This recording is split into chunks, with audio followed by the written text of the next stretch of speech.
స్తోత్రములు ప్రభువునకు. తెలుగు బైబిల్ ఛానల్కు మీ అందరికీ స్వాగతం. ఈ రోజు దేవుని వాక్యమును ధ్యానిస్తూ ప్రార్థనతో మన దినమును ప్రారంభిద్దాం. ఈ రోజు దేవుని వాక్యము శోధనలో విశ్వాసము అనే అంశమును మనకు బోధిస్తుంది.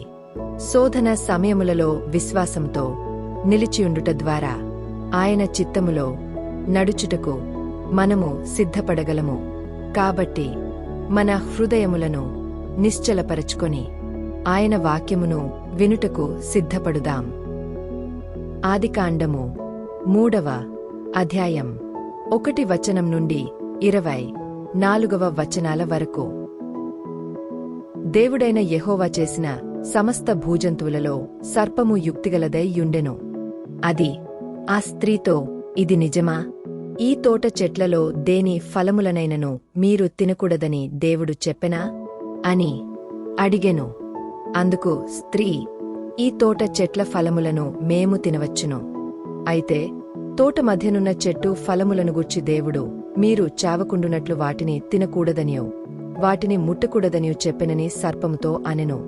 అందుకు సర్పము, మీరు చావనే చావరు.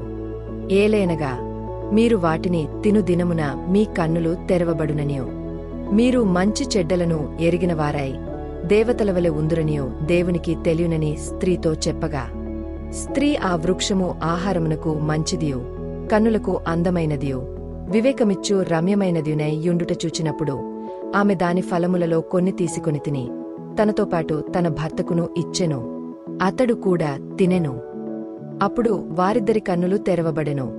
వారు తాము దిగంబరులమని తెలిసికొని అంజూరపు ఆకులు కుట్టి తమకు కచ్చడములను చేసుకొనిరి. చల్లపుటను ఆదామును అతని భార్యయు తోటలో సంచరించుచున్న దేవుడైన యెహోవా స్వరమును విని దేవుడైన యెహోవా ఎదుటికి రాకుండా తోట చెట్ల మధ్యను దాగుకొనగా, దేవుడైన యెహోవా ఆదామును పిలిచి, నీవు ఎక్కడ ఉన్నావనెను. అందుకతడు, నేను తోటలో నీ స్వరము వినినప్పుడు దిగంబరినిగా నుంటిని గనుక భయపడి దాగుకొంటినెను.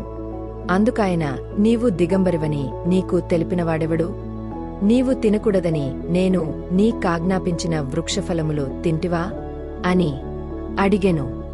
అందుకు ఆదాము, నాతో నుండుటకు నీవు నాకిచ్చిన ఈ స్త్రీయే ఆ వృక్షఫలములు కొన్ని నాకియ్యగా నేను తింటిననెను. అప్పుడు దేవుడైన యెహోవా స్త్రీతో, నీవు చేసినది ఏమిటని అడుగగా, స్త్రీ, సర్పము నన్ను మోసపుచ్చినందున తింటిననెను. అందుకు దేవుడైన యెహోవా సర్పముతో, నీవు దీని చేసినందున పశువులన్నిటిలోనూ భూజంతువులన్నిటిలోనూ నీవు శపించబడినదానివై నీ కడుపుతో ప్రాకుచు నీవు బ్రతుకు దినములనియు మన్ను తిందువు. మరియు నీకును స్త్రీకిని నీ సంతానమునకును ఆమె సంతానమునకును వైరము కలుగజేసెదను. అది నిన్ను తలమీద కొట్టును, నీవు దానిని మడిమెమీద కొట్టుదువని చెప్పెను. ఆయన స్త్రీతో, నీ ప్రయాసమును నీ గర్భవేదనను నేను మిక్కిలి హెచ్చించెదను. వేదనతో పిల్లలను కందువు. నీ భర్త ఎడల నీకు వాంఛ కలుగును, అతడు నిన్ను ఏలునని చెప్పెను.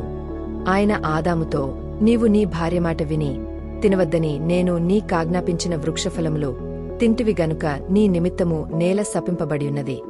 ప్రయాసముతోనే నీవు బ్రతుకు దినములన్యు దాని పంట తిందువు.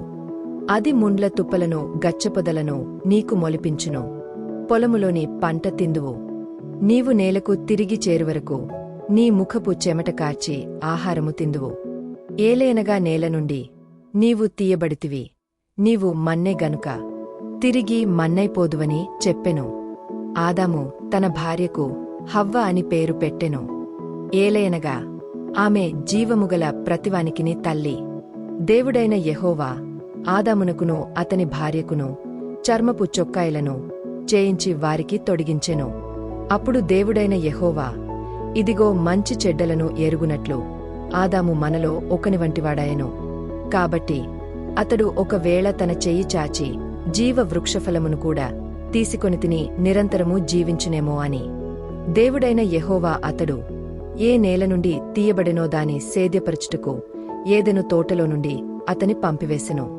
అప్పుడాయన ఆదామును వెళ్లగొట్టి ఏదెను తోటకు తూర్పు దిక్కున కెరుబులను జీవవృక్షమునకు పోవు మార్గమును కాచుటకు ఇటు అటు తిరుగుచున్న ఖడ్గజ్వాలను నిలువబెట్టెను. యాకోబు 1వ అధ్యాయం 12వ వచనం నుండి 15వ వచనాల వరకు. శోధన సహించువాడు ధన్యుడు. అతడు శోధనకు నిలిచినవాడై ప్రభువు తన్ను ప్రేమించువారికి వాగ్దానము చేసిన జీవకిరీటము పొందును. దేవుడు కీడు విషయమై శోధింపబడనేరడు. ఆయన ఎవనిని శోధింపడు. గనుక ఎవడైనను శోధింపబడినప్పుడు నేను దేవునిచేత శోధింపబడుచున్నానని అనకూడదు. ప్రతివాడును తన స్వకీయమైన దురాశచేత ఈడ్వబడి మరులు కొల్పబడిన వాడై శోధింపబడును. దురాశ గర్భము ధరించి పాపమును కనగా పాపము పరిపక్వమై మరణమును కనును. లూకా సువార్త 22వ అధ్యాయం 24వ వచనం నుండి 32వ వచనాల వరకు. తమలో ఎవడు గొప్పవాడుగా ఎంచబడునో అను వివాదము వారిలో పుట్టగా ఆయన వారితో ఇట్లనెను, అన్యజనములలో రాజులు వారిమీద ప్రభుత్వము చేయుదురు. వారిమీద అధికారము చేయువారు ఉపకారులనబడుదురు. మీరైతే అలాగు ఉండరాదు. మీలో గొప్పవాడు చిన్నవానివలెను, అధిపతి పరిచారకునివలెను ఉండవలెను. గొప్పవాడెవడు? భోజన పంక్తిని కూర్చుండువాడా, పరిచర్య చేయువాడా? పంక్తిని కూర్చుండు వాడేగదా. అయినను నేను మీ మధ్య పరిచర్య చేయు వానివలె ఉన్నాను. నా శోధనలలో నాతో కూడా నిలిచియున్నవారు మీరే. గనుక నా తండ్రి నాకు రాజ్యమును నియమించినట్టుగా నా రాజ్యములో నా బల్లయొద్ద అన్నపానములు పుచ్చుకొని సింహాసనముల మీద కూర్చుండి ఇశ్రాయేలు 12 గోత్రముల వారికి మీరు తీర్పు తీర్చుటకై నేనును మీకు రాజ్యమును నియమించుచున్నాను. సీమోను, సీమోను, ఇదిగో సాతాను మిమ్మును పెట్టి గోధుమలవలె జల్లించుటకు మిమ్మును కోరుకొనెనుగాని నీ నమ్మిక తప్పిపోకుండునట్లు నేను నీకొరకు వేడుకొంటిని. నీ మనసు తిరిగిన తరువాత నీ సహోదరులను స్థిరపరచుమని చెప్పెను.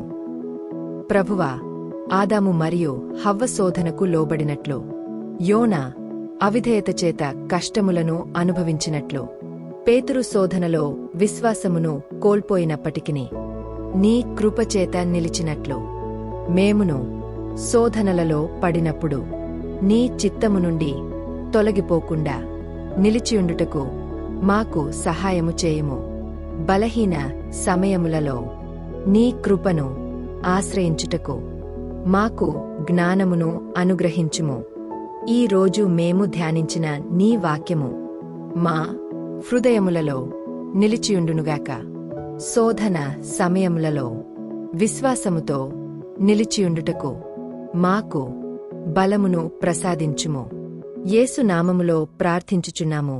ఆమెన్.